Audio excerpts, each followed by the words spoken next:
Hey, what's up guys? So, the highlight of the Sunken Crown DLC was the level design, and in my opinion, the highlight of this second piece of DLC, the Iron Crown, is the difficulty. So what's the trend here with these two things? Well, both of these things make it feel more like Dark Souls 1, and that's a good thing. Most of this video is going to be me talking about the difficulty, and whether I think it's done well, or whether I think it's done poorly. I think it's done well. But before we get into that, I want to talk about your first impressions of the DLC.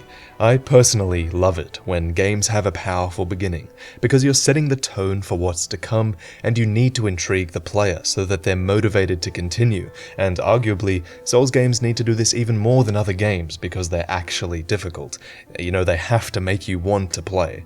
For example, Sunken Crown did this when it had Sin fly overhead. You saw him and you thought, damn, I'm gonna have to fight that huge-ass dragon, aren't I? The core game also does that with the king, Vendrick. It hypes up the fact that you are eventually going to find this king. So at the start of this DLC, you see a bunch of fallen knights of Drangleic covered in ash and surrounding an ashen creature. They clearly died assaulting it. It inspires your imagination. You then access the main area via this chain, which is a really cinematic experience. And as you arrive in this second tower, you notice a few more things. Firstly, the whispering. It feels haunted. You know, that first abandoned tower you just explored, that one felt dead. But this one feels alive. The source of the whispering is found quickly, and it's a very similar being to the one you just saw before. You even take it out using your logic. You remember the first smelter wedges that were found on the first Ashen Maiden, so clearly those smelter wedges are the things that you need to shove into this woman's chest. And when you do so, you realize, I got a boss soul from that. And you're not expecting to get a boss soul so early, so it inspires you to read the item descriptions and figure out the story behind this tower.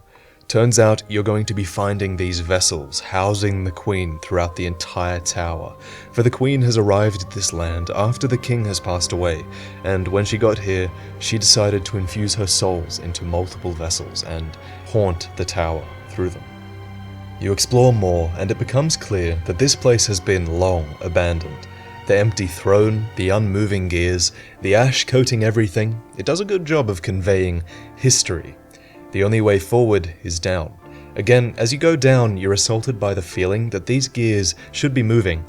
I tucked that information away for later. I knew that if I could get the gears moving, I'd be able to access ledges that I couldn't quite get to now. And in fact, when you get them moving, it's actually one of the most satisfying things, because you can just dash all the way through the level and witness everything you've gotten past. So the first enemies you encounter, they're quite easy. You learn their moveset. Okay, you've mastered fighting them? Great, because now you're ready to be ambushed by 6 of them, enchanted with ashen protection of the maiden, while you're trapped in this room with no easy way out.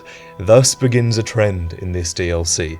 You are going to be dropped into a lot of situations where the only way forward is to fight. When you look back on this ambush, you think, it's really well thought out. It's tough, but fair, because you've already been given a chance to become familiar with the enemies.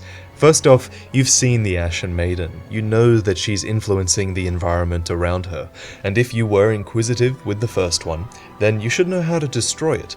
The only new element introduced here is the ashen protection on the soldiers, telling you that these maidens don't just spout pillars of fire like the first one, they actually affect their environment. So the game is introducing you to one new concept at a time, and since you intelligent gamer, you know everything already, you run straight to the maiden, you take her out, and then when the soldiers are unprotected, you can take them out as well.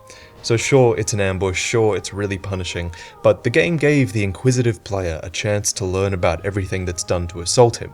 So I think this is difficulty executed well, and hopefully you didn't get executed.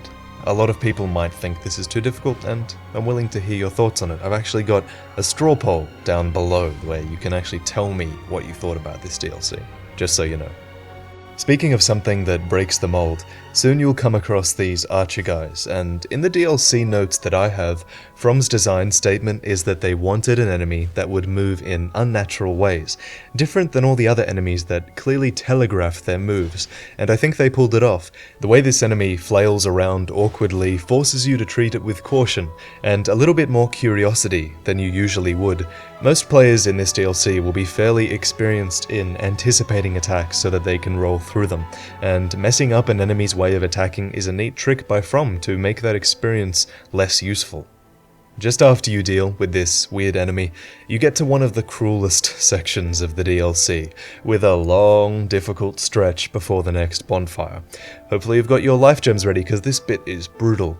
The game throws 3 different combinations of difficult encounter at you, testing if you can conquer different types of difficult scenarios before you earn your bonfire. So first is the ability to cope with tons of enemies with no escape. The first encounter is also testing your ability to survive using your environment, and the most observant players will succeed here. The most observant players will chase a bunch of these goofy barrel-holding guys down this hole, dousing themselves in water to reduce fire damage, and then try to blow up the entire room. That's what I think you're meant to do anyway. The second gauntlet is this stretch that couples ranged attack with melee enemies in a narrow area. It's enjoyable, but the biggest gripe I start to have with this and with the entire DLC is that the game is really starting to favor players who have a ranged method of attack. That said, it is immensely satisfying to hurl enemies off a cliff if you're a strength build with a massive weapon, so maybe they had strength builds in mind here too. The problem with that train of thought is that the cliff doesn't actually have a big enough drop to kill enemies, so you're going to encounter these enemies that you threw off a cliff a little bit later. The third and final section is filled with ambushes. Nothing new here. They taunt you with a bunch of items lying on the ground, and if you've been playing Souls games for this long, you should probably know what's coming your way if you decide to get greedy and pick up those items. Now, these 3 things are fairly standard examples of difficulty in a Souls game, you know? They're testing your combat ability, and you've seen all this before, but there are a couple more examples of difficulty in the DLC that haven't really been done before in a Souls game. For example, there's this one part where you get to the end of a corridor filled with traps, and you encounter this huge towering enemy who's destined to chase you back along that corridor. You can use those traps to help take him out, and running from him while trying to figure out how to take him out is a really cinematic experience, or at least it was for me. And next, do you remember that tower I mentioned before? Without spoiling too much, it has a red phantom enemy within it. Now usually red phantom enemies are the worst enemy you can fight. They move cancel, they have seemingly infinite stamina, but in the DLC they did a really good job with them. The red phantom fights are actually a highlight because of their AI, and the best example of this is Maldron the Assassin, who I'm sure you'll become fairly familiar with if you've played the game. I'm not going to spoil this one for people, so let's just say that he fights like a regular player would, and regular players usually fight like scumbags.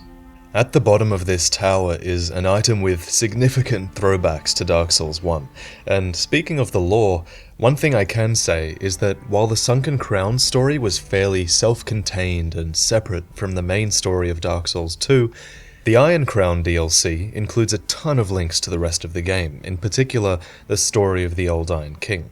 So I'm looking forward to covering that in the next few days. We'll conclude on the bosses. There is one optional boss that's a reskin of a previous boss, one optional great boss that has one of the coolest environments to fight in, and I'm convinced that the mandatory boss fight is the hardest fight in Dark Souls 2 to date. I've said this a few times now, but if you're looking for a challenge, this DLC has it. I mean, I spent about an hour or 2 on this boss, and that's significantly more time I spent than on any other boss. My major criticism of this DLC and the previous DLC is the so-called co-op areas that are supposedly more difficult because they're intended to be fought in co-op with other players. Now, I like this concept, but I think they're being really lazy in their execution of this concept. So far, in these co-op areas, we've only seen long stretches crammed with twice the amount of enemies, with no real thought as to their placement or the way a small group of players will interact with them. From's goal with these areas is to counter how easy summoning makes the game. I get that, I hate how easy summoning makes the game, and adding more enemies achieves that goal. Yeah, it does. But it sure as hell doesn't make it fun design, which leaves me wondering, why did they even bother? Instead of adding a bunch of enemies, From should create ways for multiple phantoms to feel like they're contributing, or create ways for different phantoms to fulfill different roles. For example, what if one member of your party needed to carry an item through the level that attracted enemies to him and stopped him from being able to attack, and everyone else in your party had to protect him? What if every member of your party needed to prove themselves worthy of co-op by taking out a mini-boss one-on-one? What if there was some sort of reward for killing the most enemies in your group? These ideas took me the best part of 5 minutes to think up, and I'm really disappointed that From didn't have the time or the motivation to put some thought into enhancing these co-op sections, because like I said, the idea is really good, but the execution has been terrible in the last 2 DLCs, and that is something I really hope changes. So to sum up these co-op areas, if you're going to create co-op areas, then you need to introduce new mechanics that make use of having multiple players, not just a bunch more enemies for me and my friends to beat on. But that is my only gripe, really, with the DLC so far. I honestly think that From Software has taken a lot of criticisms for Dark Souls 2 on board, and I think they've shown they still have the capacity to craft experiences that rank alongside the best that the series has to offer. But what did you think of the DLC? Like I mentioned before, I've got a straw poll below that you can vote in, so just like all the review sites out there, you can attribute an arbitrary score of how good you thought the DLC was. And I did this because, you know, my opinion isn't the only one that's important. I really want to see what you guys think, and I know that people value the opinions of the masses as well. So check out that straw poll, and that's it. Feel free to rate the video, and I'll catch you guys in the next one. Cheers.